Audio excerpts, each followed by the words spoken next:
자, 오늘 요한계시록 말씀을 함께 읽어봤습니다. 주의 은혜로 우리가 예배 시간에 장별로 우리가 하나님 말씀을 보고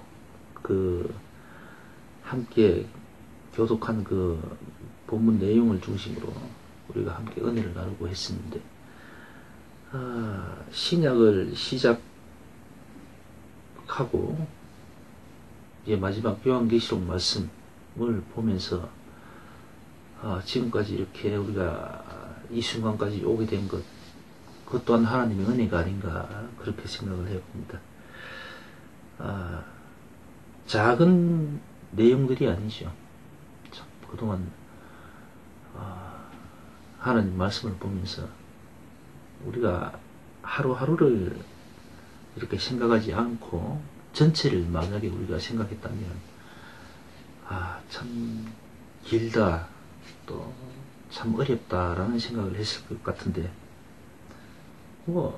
되든지 말든지 간에 우리는 그냥 주어진 시간에 허락된 공간 안에서 한 장씩 한 장씩 이렇게 우리가 매주 예배 시간에 보겠다라고 마음 먹고 난 다음에 그냥 그렇게 그냥 지내왔습니다.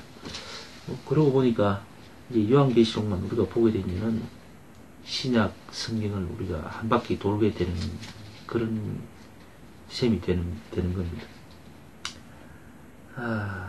어쨌든 이렇게 하나님 말씀을 우리가 보면서 우리가 영적으로나 육적으로나 좀 변화되고 그렇게 됐어야 되는데,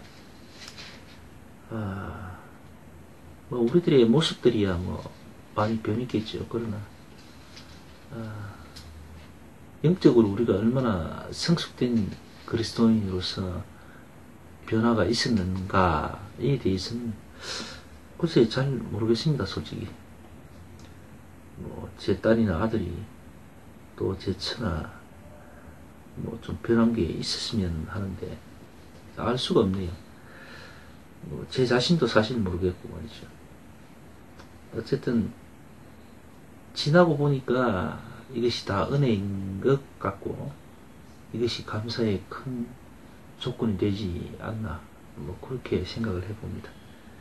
어쨌든 이 모든 과정들을 함께 하시고 지켜보신 우리 구주 예수님께서는 분명 기뻐하셨으리라 생각이 듭니다.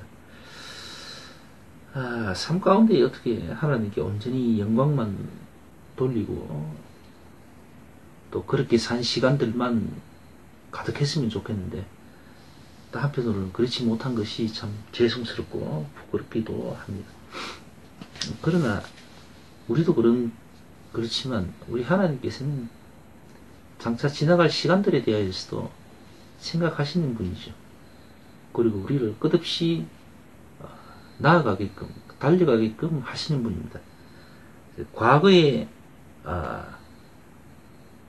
얽매이고 그렇게 저축되시는 그런 영향받으시는 분이 아닙니다. 우리 하나님 언제나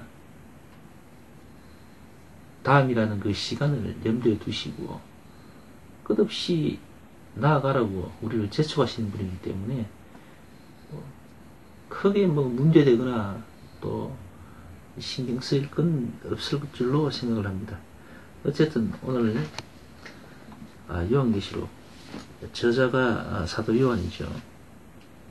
그렇게 알고 있습니다. 그리고 오늘 이 요한계시록 말씀은 사실 미리서 이 말씀을 드렸습니다만 대단히 난해한 말씀들이 많습니다. 그래서 많은 사람들이 요한계시록을 잘못 이해하고 잘못 해석해서 이단으로 쉽게 넘어간 사람도 상당히 많은 걸로 알고 있습니다. 그래서 이것은 영적으로 은혜되면은 이것이 보일 것입니다. 아마 하나님의 뜻과 하나님의 그 은혜들이 느껴지고 보여질 것이고, 또 은혜가 당장 없다면은 나중에라도 주께서 아마 주실 걸로 믿고 그렇게 편안히 이렇게 듣고 대하시면은 될 줄로 생각합니다. 이것을 억지로 기어이 나는 꼭 알아야 되겠다, 이걸 풀어내야 되겠다. 이렇게 되면 이제 문제가 생기죠. 이건 우리의 능력과 지식과 노력으로 이게 풀어질 말씀이 아닙니다. 이게. 또 사람마다 또 이게 하나님 말씀이란 게 또 달리 해석되고 달리 또 전달이 되고 또 보여지거든요. 그래서 이걸 어느 누가 나는 은혜 많이 받았다 해서 이것을 자기들 식대로 그냥 해석해버리면 이제 이게 소위 말하는 내가 복음이 되는 거죠. 내가 진리 이렇게 되게 버리는 겁니다. 그래서 이건 정말 뭐 굳은 심지를 갖고 이렇게 볼만한 그런 말씀은 아닌 것 같습니다. 그냥 주님께 성령을 의지하고 주님께 맡기고 주께서 은혜 주시기를 바라며 하나님 말씀을 대하면 충분할 걸로 생각이 됩니다. 또 모를 일 아니겠습니까? 우리를 통해서 또 하나님께서 또 당신의 큰 비전들을 우리에게 나타내 주실지 그것도 기대해 봄직한 것 같습니다. 자, 어쨌든 오늘 하나님 말씀을 보면은 우선은 먼저 이 말씀의 배경, 시대적 배경을 우리가 봐야 되겠죠. 지금 저자일 것으로 확신되는 사도 요한이 당시 밤모섬에 유배를 가게 되잖아요. 그래서 그 유배지에서 기도하던 중에 그러니까 영적인 시간, 그러니까 믿음의 어떤 습관을 두고 있던 그 시간에 이제 은혜를 받은 것이요. 그러니까 환상을 보게 됩니다. 그리고 음성을 듣게 되고요. 자, 그런 내용인 것이죠. 근데 우선 이 본문 말씀의 내용에 들어가기 전에 그러니까 사도 요한이 이 정치적으로든 종교적으로든 이 핍박을 받는 과정에서 영적인 체험을 이제 이렇게 글로 기록된 것인데 사실 개인적으로 저는 이 당시 사도 요한의 이 모든 것들이 사실 한편으로는 상당히 부러운 면도 있습니다. 왜냐하면 우리가 배가 고프고 굉장히 어렵고 힘겨울 때에 하나님 소리가 나오잖아요. 하나님을 찾게 되잖아요. 그죠? 요즘같이 우리가 이렇게 편안하게 소위 종교 행위를 할 수 있는 이런 자유로운 시간에는 이런 때에는 사실 우리가 하나님하고 쉽게 잘 이 마음으로 나오지가 않습니다. 이 소리가. 그러니까 갈급함이 없어지는 거죠. 우리가 자유로울 때는, 풍족할 때, 우리가 정말 배고프고 힘들 때는 하나님 소리가 절로 나왔어요. 정말 자기 삶의 그 고달픔과 애절함과 아픔들 때문에 아이고 하나님 소리가 절로 나오는 거죠. 그게 어떻게 보면은 인간의 그 본능이랄까요. 그런 거죠.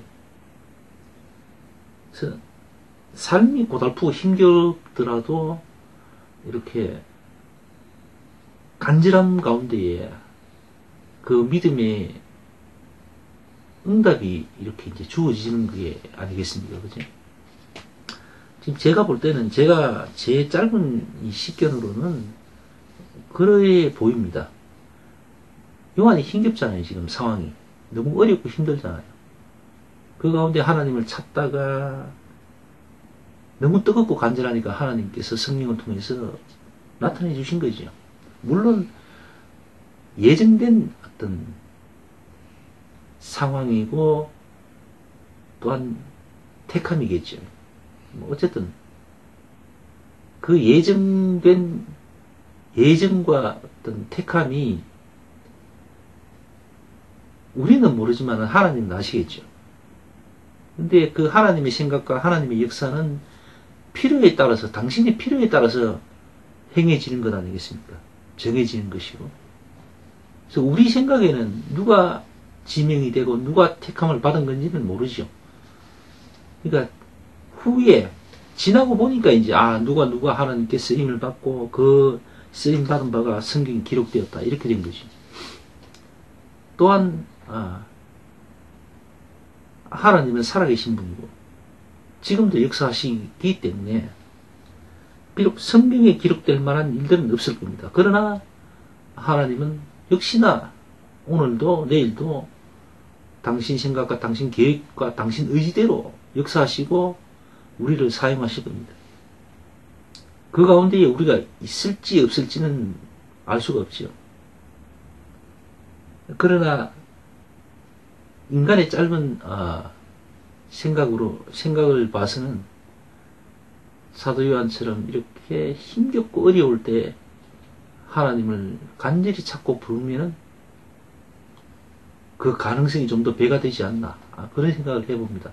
왜냐하면 우리가 편하니까, 실제로 우리가 너무 좋으니까, 너무 여유가 있으니까 하나님을 좀 덜 찾는 건 사실이거든요.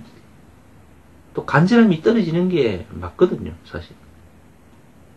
그래서 지금 이렇게 풍요로운 세상 가운데서도 물론 지금 대단히 어려운 형편의 처지에 있는 분도 있을 겁니다. 아픈 가운데 있을 분도 있겠죠. 어쨌든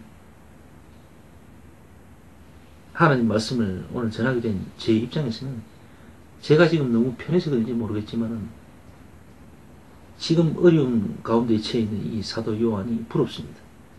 비록 형편과 처지 또 자신이 어떤 육신이 고달픔은 있을지언정 깊은 하나님과의 영적 체험들이 지금 이루어지고 있는 거 아니겠습니까? 이건 믿음을 갖고 있고 그리스도를 소망하는 기독인이라면 이 정도 욕심은 내야 되겠죠, 당연히. 욕심을 낸다고 해서 되는 건 아니지만 말이죠. 어쨌든 우리의 어떤 형편 처지가 좀 하나님을 찾기 좋을 만한 그런 상황이 솔직히 되는 것도 괜찮죠. 삶은 좀 고달프고 어려울지언정. 그래서 세상 사람과 믿음을 가진 사람의 이 생각하는 것하고 또 바라보는 관점 이런 건 좀 다른 것 같습니다. 세상 사람들은 언제나 편하고 넉넉하고 여유로웠으면 좋겠다 생각하겠죠, 그죠? 그렇잖아요, 맞죠? 늘 경제적으로 좀 풍요로웠으면 좋겠고 시간이 좀 많아서 가족들과 행복한 시간들이 많았으면 좋을 거라고 생각할 거 아닙니까? 누가 솔직히 배고픈 걸 원하고 형편이 어려워지고 병들어 힘들고 지치기를 원하겠습니까? 그런 경우는 없잖아요. 그런데 때에 따라서 이 믿음 때문에 또 너무 하나님께 다가가고 싶은 그 소망과 그 열망 때문에 때로는 자기 자신을 조금 추하게 또는 낮게 또는 많이 힘겹게 되어도 좋습니다라고 하나님께 그렇게 강구하는 사람도 때로는 있을 겁니다. 그러니까 보통 사람들, 세상 사람들이 보고 듣기에는 도무지 이해할 수 없는 그런 바람이, 기도들이 가끔 나올 때가 있긴 있죠. 어쨌든 오늘 우리가 이 요한계시록 말씀을 시작하면서 먼저 우리가 확실히 짚고 넘어가야 될 부분은 그거인 것 같습니다. 우리가 세상 사람과 같지 않다는 것. 믿음의 사람은 때로는 일반적이고 보편적인 사람, 보통 사람들의 어떤 생각하는 바와 좀 다른 면들이 있음을 우리가 인정을 해야 될 것 같아요. 오늘날 예를 들어서 사도 요한처럼 이렇게 깊은 성령의 체험들을 한 사람이 있어서 그 사람이 예를 들어서 간증을 한다고 칩시다. 그러면 세상 사람, 즉 일반적인 사고를 갖고 있는 과학적인 근거를 관점이 중심에 두고 있는 사람들, 그런 사람들 입장에서는 정신 나간 소리죠. 오늘 사도 요한이 솔직히 지금 그런 정신 나간 이야기를 하고 있는 거 아닙니까? 자기가 기도 중에, 다시 말하면 잠시 비몽사몽간에 꿈을 꾸든지 그런 와중에 환상을 봤다 그러잖아요. 하나님을 봤다 그러고 그 형상이 막 얇다 그러잖아요. 그죠? 그러니까 이게 믿음 없는 사람 입장에서는 이건 약간 정신이 약 먹은 사람 비슷하게 그렇게 이제 들리겠지. 그리고 들을 수 없는 이상한 이야기들을 들었다라고 이제 얘기하고 있잖아요. 그래서 오늘부터 최소한 이 요한계시록 말씀을 볼 때에는 우리가 믿음의 사람이다 라는 생각을 이제 전제로 하고 이 말씀을 대해야 맞지 않나 그렇게 생각합니다. 믿음 없이는 이 요한계시록 안 보는 게 차라리 낫습니다. 왜냐하면은 처음부터 상당히 좀 위험천만한 이야기들로 절비하거든요. 보통 사람들, 과학적인 상식과 근거를 가지고 사는 사람들은 정신병 환자들이 하는 소리나 뭐 그런 사람들의 이야기를 지금 듣는 거나 마찬가지가 될 겁니다. 그래서 은혜가 아니다 싶으면은 안 듣는 게 낫습니다. 그냥 흘려버리는 게 맞죠. 그래서 이 좋은 날 정말 믿음이 있다면은 좀 더 기도하고 또 하나님께 구하면서 이 요한계시록을 통하여서 좀 더 믿음의 성숙이 이루어질 수 있도록 간절히 꿈을 꾸고 뭐 바라면서 소망 가운데에 은혜를 기다리는 그런 이제 예배들이 됐으면 하는 그런 생각을 가져봅니다. 어쨌든 본문 내용들 선택받은 자들 또 그들을 통해서 당신의 어떤 생각과 일들을 보여주고 있는 것 같습니다. 그러면 그 선택받은 자들은 그 선택받은 그 사실로 인해서 하나님 말씀을 가감없이 있는 그대로 지금 이렇게 기록을 했는 것 같습니다. 그러다 보니까 기록된 말씀들이 상당히 난해합니다.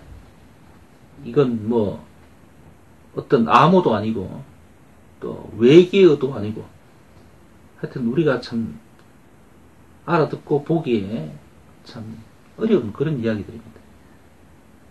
누구라도 이것을 해석하고자 하면은 자기 마음대로 해석할 수 있도록 그렇게 되어버렸습니다. 알파와 오메가 우리가 종교적으로 신학적으로 풀자면은 누가 모르겠습니까? 처음과 나중이라는 얘기 그것을 때에 따라서는 또는 어떤 사람의 입장에 따라서는 처음과 나중이 이것이 또 달리 또 해석될 수도 있거든요. 그죠? 자, 그래서 이 요한계시록 말씀 다시 한번 말씀드리지만 우리가 은혜 받을 만할 때에 그냥 받으면 된다 이렇게 생각하고 믿고 그렇게 말씀을 봤으면 하는 생각을 가져봅니다. 어쨌든 오늘도 살아계신 하나님은 믿음의 자녀들을 통해서 당신의 뜻을 펼치고자 하십니다. 그래서 믿는 사람들은 정말 믿음 가운데에서 모든 것을 드러내놓고 하나님이 역사할 수 있도록 준비되어져 있어야 된다고 생각합니다. 그렇다면은 자기의 생각과 자신의 관점 이러한 모든 것들은 그냥 내려놓는 게 맞을 것 같아요. 그래야 하나님이 역사하실 만한 어떤 그런 분위기나 또 그런 여건들이 조성되겠죠. 물론 우리가 준비되어 있지 않아도 하나님이 생각을 하신다면 하시겠지만 그러나 이왕이면은 그래도 준비된 자들을 아무래도 쓰시기에 좋겠죠. 또 당신 스스로도 생각하실 때에 좀 더 자존심이 좀 덜 상하시겠죠. 우리 인간적으로 봤을 때에. 그렇잖아요. 나 당신 믿잖아요. 하나님 당신 나 우습게 생각합니다. 내가 왜 당신을 믿어요? 그런 사람한테 하나님이 찾아오셔서 날 좀 믿어다오 하고 사정하겠습니까? 그러실 이유가 없잖아요. 그죠? 이왕이면은 하나님 내가 당신을 믿습니다. 당신이 과거에 우리 예수님을 보내서 우리의 죄들을 사하시기 위해서 희생을 하셨고, 또 그 희생 가운데 우리가 믿는다면은 은혜로 우리가 구원받을 수 있음을 내가 믿습니다. 그런 은혜를 우리가 입었습니다. 라고 하는 사람들, 그런 사람들을 통하시는 게 상당히 이기치에도 맞을 것 같지 않습니까? 그죠? 하나님이 왜 구걸을 해야 됩니까? 그럴 이유가 없잖아요. 하나님이 구걸하실 분이 아니잖아요. 그죠? 그래서 은혜 받을 만한 준비가 된 사람들이 은혜를 받는 것 같아요. 물론 아닐 수도 있겠지만 대부분은 그런 것 같습니다. 그러니까 요한계시록의 이 난해한 말씀을 은혜를 통해서 은혜 받을 만한 준비가 된 사람들에게 아마 하나님께서는 열어주실 겁니다. 보여주실 거고 깨닫게 해주실 걸로 믿습니다.